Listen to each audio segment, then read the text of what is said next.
โอ้บรรยากาศนะคะโอ้พี่จังหวัดหนองบัวลำพูครั้งแรกนะคะนี่แค่จัดอำเภอเดียวนะคะอำเภอโนนสังนะโดยการนำทีมของ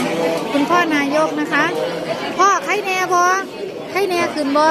ก็กินมาแล้วชุดนึงแล้วอันนั้นเรียนนั่นกินบางนึงนี่ไข่แน่ขึ้นบอกินที่พ่อให้ขึ้นไข่แน่เนาะกินตอนเนื่องเด้อพอเด้ออ่อนยังมาเลย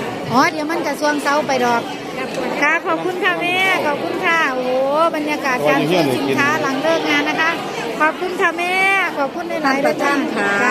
ขอแต่อันโอคอนขาเศร้านี่โอ้ยเศร้าจ้าตะวันน่ะเดี๋ยวนี้ปวดขาเข่าหลุดเศร้าเอาหัวเข่าเศร้าเลยเศร้าไม่ยังทำน้อยแก้วขึ้นรถ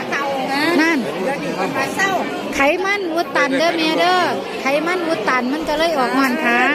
ถ้าหัวเข่าเศร้ากับเศร้าเอาเบิร์ดทุกคนซื้อมาทุกคน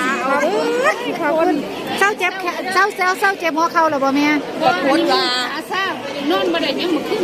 ให้แน่บ่ข้ามือข้าที่โอคอนขาไขมันอุดตัน